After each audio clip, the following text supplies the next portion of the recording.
ಮತ್ತೆ ಚಾಚೂಡ ಸುದ್ದಿನೋಡ ವಿಶೇಷ ನಮ್ಮ ಕಡೆ ಸುದ್ದಿಗೆ ಸ್ವಾಗತ. ಜ್ಞಾನಪೀಠ ಕಮಿಟಿ ಕಂಬಾರರಿಗೆ ನೀಡಿರೋ ಜ್ಞಾನಪೀಠ ಪ್ರಶಸ್ತಿಯನ್ನ ವಾಪಸ್ ಪಡಿಬೇಕು. ಅವರು ಮರಾಠ ವಿರೋಧಿ ಹೇಳಿಕೆ ನೀಡಿದ್ದಾರೆ. ಹೀಗಾಗಿ ಕಂಬಾರರ ಜ್ಞಾನಪೀಠ ವಾಪಸ್ ಪಡಿಬೇಕು ಅನ್ನೋದು ಮಹಾರಾಷ್ಟ್ರದ 8 ಕೋಟಿ ಮರಾಠಿಗರ ಒತ್ತಾಯ ಆಗಿದೆ. ಮುಂಬೈನಲ್ಲಿ ಹೋಟೆಲ್ಗಳಲ್ಲಿ ಉಡುಪಿ ಮೂಲದ ಸಾಕಷ್ಟು ಜನರಿದ್ದಾರೆ. ಅವರಿಗೆಲ್ಲ ವಾಪಸ್ ಕರ್ನಾಟಕಕ್ಕೆ ತೆರಳುವಂತೆ ಹೇಳಬೇಕಾಗುತ್ತೆ. ಭಾಷೆ ಯಾರ ಶತ್ರು ಅಲ್ಲ ಅನ್ನೋದನ್ನ ಕಂಬಾರರು ನೆನಪಿಟ್ಕೊಳ್ಬೇಕು ಅಂತ ತಮ್ಮ ಮುಖವಾಣಿ ಸಾಮ್ನಾದ ಸಂಪಾದಕೀಯದಲ್ಲಿ ಬರೆದುಕೊಂಡಿದ್ದಾರೆ ಬಾಲ್ ಠಾಕ್ರೆ ಈ ರೀತಿಯಾದಂತಹ ವಿವಾದಗಳನ್ನು ಸೃಷ್ಟಿಸೋದು ಹೊಸದಲ್ಲ. ಪ್ರತಿಯೊಂದು ಬಾರಿಯೂ ಕೂಡ ಯಾವುದಾದ್ರೂ ಒಂದು ಖ್ಯಾತೆಯನ್ನ ತೆಗೆದುಕೊಳ್ತಾರೆ, ಆ ಖ್ಯಾತೆಯಿಂದ ಪ್ರಸಿದ್ಧಿಯನ್ನ ಪಡ್ತಾರೆ. ಒಂದು ರೀತಿಯಾದಂತಹ ವೋಟ್ ಬ್ಯಾಂಕ್ ರಾಜಕಾರಣದಲ್ಲಿ ಬಾಲ್ ಠಾಕ್ರೆ ತುಂಬಾನೇ ಫೇಮಸ್. ಇಲ್ಲಿಯವರೆಗೆ ಬಹಳಷ್ಟು ಸಾಹಿತಿಗಳು, ನಿರ್ದೇಶಕರು ನಮ್ಮ ಜೊತೆ ಮಾತನಾಡ್ತಾ ಅವರು ಹೇಳಿದ್ದೇನೆಂದ್ರೆ, ಬಾಲ್ ಠಾಕ್ರೆ ಅವರಿಗೆ ವಿವಾದಗಳನ್ನು ಸೃಷ್ಟಿಸುವಂತಹ ಚಟ ಇದೆ. ಹೀಗಾಗಿ ಅವರ ಇಂತಹ ಹೇಳಿಕೆಗಳಿಗೆ ಅಷ್ಟೊಂದು ಮಹತ್ವವನ್ನ ಕೊಡಬೇಕಾಗಿಲ್ಲ. ಯಾಕಂದ್ರೆ ಒಬ್ಬ ರಾಜಕಾರಣಿ ಹಾಗೂ ಮೇರು ಸಾಹಿತಿ ಇವರಿಬ್ಬರನ್ನ ಒಂದೇ ತಕ್ಕಡಿಯಲ್ಲಿ ತೂಗೋದು ಅಷ್ಟು ಸಮಂಜಸ ಅಲ್ಲ.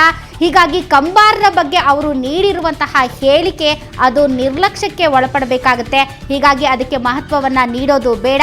ಅಷ್ಟೇ ಅಲ್ಲ, ಸರ್ಕಾರ ಈಗಲೂ ಕೂಡ ಕೈಕಟ್ಟಿ ಕುಳಿತುಕೊಳ್ಳದೆ, ನೋಟಿಸ್ ಮೇಲೆ ನೋಟಿಸ್ ನೀಡದೆ, ಕಾನೂನಿನ ಪ್ರಕಾರ MES ಕಾರ್ಯಕರ್ತರು ಯಾರ್ಯಾರು ಪುಂಡಾಟಿಕೆ ಮಾಡ್ತಾರೆ, ಯಾರು ಕನ್ನಡ ದ್ರೋಹಿ ಕೆಲಸವನ್ನ ಮಾಡ್ತಾರೆ, ಅವರಿಗೆ ತಕ್ಕ ಪಾಠ ಕಲಿಸಬೇಕು ಅನ್ನುವಂತಹ ಪ್ರತಿಕ್ರಿಯೆಯನ್ನ ವ್ಯಕ್ತಪಡಿಸಿದ್ದಾರೆ. ಬನ್ನಿ, ಈ ಕುರಿತಂತೆ ಮಾತನಾಡೋದಕ್ಕೆ ಈಗ ರೇಣುಕಾಚಾರ್ಯ ಅವರು ನಮ್ಮೊಂದಿಗೆ ದೂರವಾಣಿ ಸಂಪರ್ಕದಲ್ಲಿದ್ದಾರೆ. ರೇಣುಕಾಚಾರ್ಯ ಅವರೇ, ನಿಮ್ಗೆ ಈಗಾಗಲೇ ಗೊತ್ತಿರಬಹುದು ಬಾಲ್ ಠಾಕ್ರೆ ಅವರ ಉದ್ದಟತನದ ಹೇಳಿಕೆ. ಇದಕ್ಕೆ ನಿಮ್ಮ ತತ್ಕ್ಷಣದ ಪ್ರತಿಕ್ರಿಯೆ ಏನು? ಬಾಳ ಠಾಕ್ರೆ ಅವರ ಹೇಳಿಕೆ ಕನ್ನಡ ನಮ್ಮ ಚಂದ್ರಶೇಖರ್ ಕಂಬಾರ್ ಅವರಿಗೆ ಜ್ಞಾನಪೀಠ ಪ್ರಶಸ್ತಿ ಅವರ ಕೃತಿಗಳನ್ನು ನೋಡಿ ನಮ್ಮ 8ನೇ ಪ್ರಶಸ್ತಿ ನಮ್ಮ ಕರ್ನಾಟಕ ರಾಜ್ಯಕ್ಕೆ ಬಂದದ್ದು ನಮ್ಮೆಲ್ಲ ಕನ್ನಡಿಗೆ ಗೌರವ ತಂದದ ವಿಚಾರ. ಬಾಳ ಠಾಕ್ರೆ ಇತ್ತೀಚಿನ ಹೇಳಿಕೆ ನೋಡಿದ್ರೆ ಬಹುಶಃ ಕನ್ನಡಿಗೆ ಅವಮಾನ ಮಾಡ್ತಕ್ಕಂಥ ಒಂದು ಕೃತ್ಯವನ್ನು ಮಾಡಿದ್ರೆ ಇದನ್ನ ನಾವು ಪ್ರತಿಯೊಬ್ಬ ಕನ್ನಡಿಗರು ಖಂಡಿಸಬೇಕಾಗತ್ತೆ. ಅವ್ರ ಹೇಳಿಕೆಯನ್ನು ಉದ್ದಾಡ್ತಾನೆ ಖಂಡಿಸೋದ್ರಿಂದ ಈ ರೀತಿಯಾದಂತಹ ಹೇಳಿಕೆಗಳು ಪುನರಾವರ್ತಿಸೋದಿಲ್ಲ ಅಂತ ಹೇಳ್ತೀರಾ ಹೇಗೆ ರೇಣುಕಾಚಾರ್ಯ ಅವರೇ? ಹಲೋ ರೇಣುಕಾಚಾರ್ಯ ಅವರೇ, ಖಂಡನೆ ಅಷ್ಟೇ ಸಾಕಾ, ಅಥವಾ ಈ ರೀತಿ ಖಂಡಿಸೋದ್ರಿಂದ ಮತ್ತೆ ಅವರು ಪದೇ ಪದೇ ಈ ರೀತಿಯ ಹೇಳಿಕೆಗಳನ್ನ ಪುನರಾವರ್ತಿಸೋದಿಲ್ಲ ಅನ್ಸುತ್ತಾ ನಿಮ್ಗೆ? ಇಲ್ಲ, ಇನ್ನು ಮುಂದೆ ಇಂಥ ಹೇಳಿಕೆಗಳನ್ನ ಕನ್ನಡಿಗರಿಗೆ ಅವಮಾನ ಮಾಡ್ತಕ್ಕಂಥ ಕೆಲಸ ಮಾಡಿದ್ರೆ ಕನ್ನಡಿಗರಿಗೆ ಖಂಡಿತ ಸಹಿಸಲ್ಲ.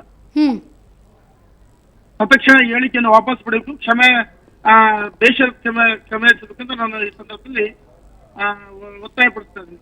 ಓಕೆ ರೇಣುಕಾಚಾರ್ಯ ಅವರೇ, ಇಲ್ಲಿಯವರೆಗೆ ಬಹಳಷ್ಟು ಸಾಹಿತಿಗಳು, ನಿರ್ದೇಶಕರು ಮಾತನಾಡಿದ್ರು. ಅವರು ಮಾತನಾಡ್ತಾ ಹೇಳಿದ್ದೇನೆಂದ್ರೆ, ರಾಜ್ಯ ಸರ್ಕಾರ ಸರಿಯಾದ ಕಠಿಣ ಕ್ರಮ ಕೈಗೊಳ್ಬೇಕು ಅಂತ.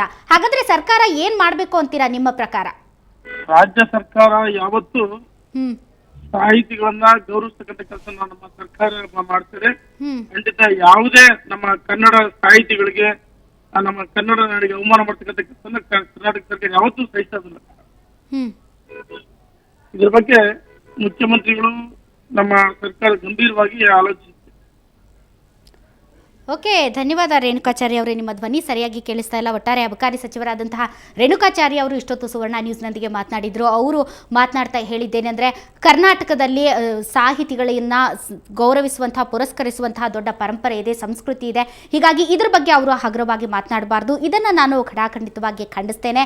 ಈ ನಿಟ್ಟಿನಲ್ಲಿ ಮುಖ್ಯಮಂತ್ರಿಗಳಾಗಿರಬಹುದು ಅಥವಾ ಸಂಬಂಧಪಟ್ಟಂಥವರಾಗಿರಬಹುದು ಸರಿಯಾದ ಕಠಿಣ ಕ್ರಮಗಳನ್ನು ಕೈಗೊಳ್ಳಬೇಕು.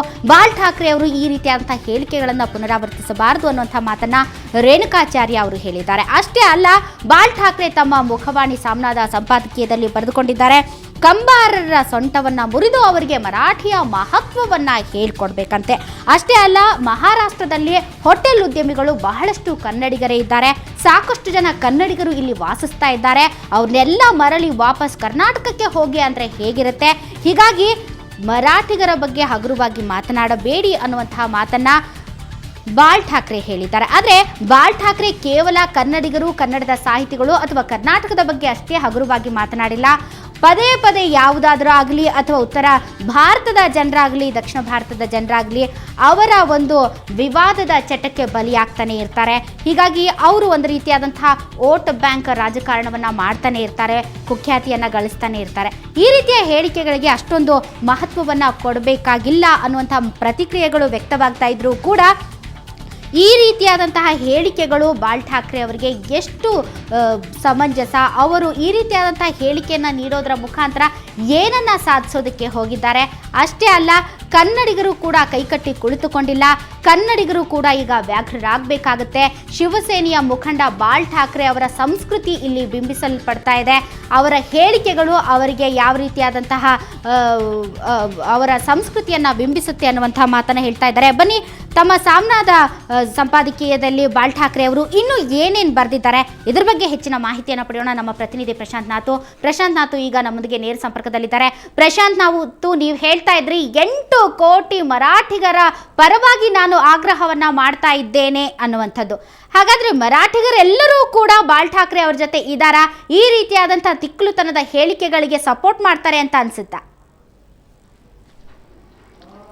ರಾಧಾ, ಪ್ರಮುಖವಾಗಿರ್ತಕ್ಕಂಥದ್ದು ಯಾವತ್ತಿಗೂ ರಾಜಕಾರಣಿಗಳು ಎಲ್ಲರನ್ನೂ ರಿಪ್ರೆಸೆಂಟ್ ಮಾಡುವ ರೀತಿ ಯಾವತ್ತಿಗೂ ಬರೀತಾರೆ, ತೋರಿಸ್ಕೊಳ್ತಾರೆ, ಇರ್ತಾರ ಅಂತಕ್ಕಂಥದ್ದು ಪ್ರಮುಖವಾಗಿರ್ತಕ್ಕಂಥದ್ದು ಪ್ರಶ್ನಾರ್ಥಕ. ಪ್ರಾಯಶಃ ಅದರ ಹಿಂದೆ ಹೋಗುವ ಒಂದು ವಿಚಾರಕ್ಕಿಂತ ಪ್ರಮುಖವಾಗಿ ಬಾಳ್ ಠಾಕ್ರೆ ಏನೇನೆಲ್ಲ ವಿಚಿತ್ರಗಳನ್ನು ಬರೆದಿದ್ದಾರೆ, ಯಾವ ರೀತಿಯ ಭಾಷೆಗಳನ್ನು ಉಪಯೋಗಿಸಿದ್ದಾರೆ ಅಂತಕ್ಕಂಥದ್ದು.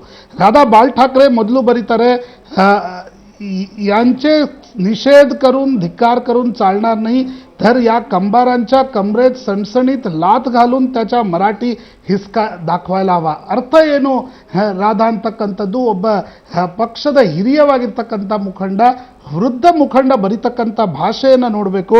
ಆ ರೀತಿಯಾಗಿರ್ತಕ್ಕಂಥ ಕಂಬಾರರ ಸೊಂಟಕ್ಕೆ ಒದ್ದು ಅವರಿಗೆ ಮರಾಠಿಯ ಅರ್ಥವನ್ನು ತಿಳಿಸ್ಕೊಡ್ಬೇಕು ಅಂತಕ್ಕಂಥದ್ದು ಪ್ರಾಯಶಃ ನಮ್ಗೆ ಹೇಳಲಿಕ್ಕೂ ಬೇಡ ಅನಿಸುತ್ತೆ. ಅದನ್ನು ಬಾಳ್ ಠಾಕ್ರೆ ತಮ್ಮ ಸಂಪಾದಕೀಯ ಎಜುಕೇಟ್ ಮಾಡಲಿಕ್ಕೆ ಬರೀತಾರೆ. ಅಂಥ ಸಂಪಾದಕೀಯದಲ್ಲಿ ಬಾಳ್ ಠಾಕ್ರೆ ಬರೀತಾರೆ. ಇನ್ನೊಂದು ಕಡೆ ಬಾಳ್ ಠಾಕ್ರೆ ಬರೀತಾರೆ, ಭ್ರಷ್ಟಾಚಾरांच्या भानगडी करून तुरुंगात गेलेला कानडी येडा अप्पाला सहानुभूती दाखवले तर मराठाना काय नाही ಅಂತಕ್ಕಂಥದ್ದು. ಅದರ ಅರ್ಥ ಇಷ್ಟೇ, ಯಡಿಯೂರಪ್ಪನವರಿಗೆ ನೀವು ಅನುಕಂಪವನ್ನು ಕನ್ನಡಿಗರು ತೋರಿಸ್ತೀರಿ, ಆದರೆ 6 ದಶಕಗಳಿಂದ ಮರಾಠಿಗರು ಇದರ ಬಗ್ಗೆ ಹೋರಾಟವನ್ನು ಮಾಡ್ತಾ ಇದ್ದಾರೆ, ಇವರ ಬಗ್ಗೆ ಅನುಕಂಪ ಏಕೆ ಇಲ್ಲ ಅಂತಕ್ಕಂಥದ್ದು. ಹಿಂದೆ 60ರ ದಶಕದಲ್ಲಿ ಉಡುಪಿ ಹೋಟೆಲ್ ನಡೆಸುವವರ ಮೇಲೆ ಬಾಳ್ ಠಾಕ್ರೆಯ ಸಾಕಷ್ಟು ಸಿಟ್ಟಿತ್ತು. ನಂತರ ಅವರು ಕೂಡ ಶೆಟ್ಟಿಗಳು ವೋಟ್ ಬ್ಯಾಂಕ್ನಲ್ಲಿ ಬಂದ ನಂತರ ಅದು ನಿಂತಿತ್ತು. ಆದರೆ ಬಾಳ್ ಠಾಕ್ರೆ ಇಲ್ಲಿ ಇನ್ನೊಂದು ಮಾತನ್ನು ಹೇಳ್ತಾರೆ, कर्नाटकातील लाखो लोक मुंबईसह महाराष्ट्रात उद्योग व्यवसाय करीत आहेत, उडुप्यानी तर येथील होटेल व्यवसाय ताब्यात ठेवला आहे. ಅಂದರೆ ಉಡುಪಿಗರು ಇಲ್ಲಿನ ಹೋಟೆಲ್ ವ್ಯವಸಾಯವನ್ನು ತಮ್ಮ ಕೈಯಲ್ಲಿ ತೆಗೆದುಕೊಂಡಿದ್ದಾರೆ ಅಂತಕ್ಕಂಥದ್ದು. या सर्व लोकांना तुमच्या राज्यात चालते व्हा, पोटा पाण्याचे उद्योग करा असे बजावले तर काय होईल ಅಂತಕ್ಕಂಥದ್ದು. ಕಂಬಾರರಿಗೆ ಈ ಪ್ರಶ್ನೆಯನ್ನು ಬಾಳ್ ಠಾಕ್ರೆ ಕೇಳಿದ್ದಾರೆ. ಇವರಿಗೆಲ್ಲ ನೀವು ವಾಪಸ್ ಹೋಗಿ ನಿಮ್ಮ ಹೊಟ್ಟೆಪಾಡನ್ನು ಕರ್ನಾಟಕದಲ್ಲಿ ನೋಡ್ಕೊಳ್ಳಿ ಅಂತಕ್ಕಂಥದ್ದನ್ನು ಹೇಳಿದರೆ ಏನಾಗ್ಬೋದು ಅಂತಕ್ಕಂಥದ್ದು. ಕಡೆಯದಾಗಿ ಬಾಳ್ ಠಾಕ್ರೆ ಬರೀತಾರೆ, कर्नाटकातील राज्यकर्त्यांनी मराठी बांधवावर अन्यायाचे पाऊल उचलता यांचे भान ठेवले नाही तर महाराष्ट्रात व सीमा भागातही ಗೋಂಧಳಾಚೆ ವಾತಾವರಣ ನಿರ್ಮಾಣ ಹೋಯಿಲ್ ಅಂತಕ್ಕಂಥದ್ದು. ಇದು ಬಾಳ್ ಠಾಕ್ರೆ ಕೊಟ್ಟಿರ್ತಕ್ಕಂಥ ಕನ್ನಡಿಗರಿಗೆ ಎಚ್ಚರಿಕೆ. ಒಂದು ವೇಳೆ ಕರ್ನಾಟಕದ ರಾಜಕಾರಣಿಗಳು ಮರಾಠಿಗರ ಮೇಲೆ ಅನ್ಯಾಯವನ್ನು ನಿಲ್ಲಿಸದೇ ಹೋದಲ್ಲಿ ಮಹಾರಾಷ್ಟ್ರ ಮತ್ತು ಕರ್ನಾಟಕದ ಗಡಿ ಭಾಗದಲ್ಲಿ ಗೋಂಧಳಾಚೆ ವಾತಾವರಣ ಅಂದರೆ ಒಂದು ಗೊಂದಲದ ವಾತಾವರಣ, ಒಂದು ರೀತಿಯಾಗಿರ್ತಕ್ಕಂಥ ಗಲಾಟೆ ಗದ್ದಲ निर्माणवागಬಹುದು. बेळगावच्या बाबतीत प्रकरण न्यायपालिकात आहे, हे डॉक्टर कंबारांनी न्यायपालांच्या भूमिकेत शिरू नव्हे. ಕರ್ನಾಟಕ ಮತ್ತು ಮಹಾರಾಷ್ಟ್ರದ ಗಡಿ ಭಾಗದ ವಿಚಾರ ಸುಪ್ರೀಂ ಕೋರ್ಟ್ನಲ್ಲಿದೆ. ಹೀಗಾಗಿ ಡಾಕ್ಟರ್ ಕಂಬಾರರು ಇದರಲ್ಲಿ ಪ್ರವೇಶ ಮಾಡಬಾರ್ದು ಅಂತಕ್ಕಂಥದ್ದು. ಕಂಬಾರರು ಬೇರೆ ಅರ್ಥದಲ್ಲಿ ವಿಷಯವನ್ನು ಹೇಳಿದ್ರು ಕೂಡ ಕಡೆಗೆ ಬಾಳ್ ಠಾಕ್ರೆ ಹೇಳ್ತಾರೆ, ನೀವು ಸುಪ್ರೀಂ ಕೋರ್ಟ್ನಲ್ಲಿ ವಿಷಯ ಇದೆ, ಸಬ್ಜುಡಿಸ್ ಇದೆ, ಹೀಗಾಗಿ ಇದರಲ್ಲಿ ಮಧ್ಯಪ್ರವೇಶ ಮಾಡಬೇಡಿ ಅಂತಕ್ಕಂಥದ್ದು. ಪ್ರಾಯಶಃ ಬಾಳಾಸಾಹೇಬ್ ಠಾಕ್ರೆ ಅವರೇ ತಮ್ಮ ದಸರಾ ಉತ್ಸವದ ಭಾಷಣದಲ್ಲಿ ಏನು ಶಿವಾಜಿ ಪಾರ್ಕ್ನಲ್ಲಿ ಭಾಷಣ ಮಾಡ್ತಾರೆ, ಅದರಲ್ಲಿ ಕರ್ನಾಟಕದ ಸೊಲ್ಲಾಪುರ್ ಸೇರಿದಂತೆ ಕಾರವಾರ ಜಿಲ್ಲೆಯ ಕೆಲ ಭಾಗಗಳು, ನಿಪ್ಪಾಣಿ, ಸಂಕೇಶ್ವರ್ ಕೂಡ ಮಹಾರಾಷ್ಟ್ರಕ್ಕೆ ಸೇರಬೇಕು ಅಂತಕ್ಕಂಥದ್ದನ್ನು ಬಾರಿ ಬಾರಿ ಪ್ರತಿ ವರ್ಷವೂ ಕೂಡ ಹೇಳ್ತಾರೆ. ಪ್ರಾಯಶಃ ಆಗ ಬಾಳಾಸಾಹೇಬ್ ಠಾಕ್ರೆ ಅವರಿಗೆ ಸುಪ್ರೀಂ ಕೋರ್ಟ್ನಲ್ಲಿ ವಿಷಯವಿರ್ತಕ್ಕಂಥ ನೆನಪಿರುವುದಿಲ್ಲ. ಆದರೆ ಕಂಬಾರರಿಗೆ ಇದನ್ನು ನೆನಪಿಸ್ಕೊಡ್ತಕ್ಕಂಥ ವಿಫಲ ಪ್ರಯತ್ನವನ್ನು ಬಾಳ್ ಠಾಕ್ರೆ ಮಾಡ್ತಾ ಇದ್ದಾರೆ. ರಾಧಾ, ಓಕೆ ಪ್ರಶಾಂತ್, ಸಾಮ್ನಾದಲ್ಲಿ ಇನ್ನೂ ಬಾಳ್ ಠಾಕ್ರೆ ಏನೇನು ಬರೆದಿದ್ದಾರೆ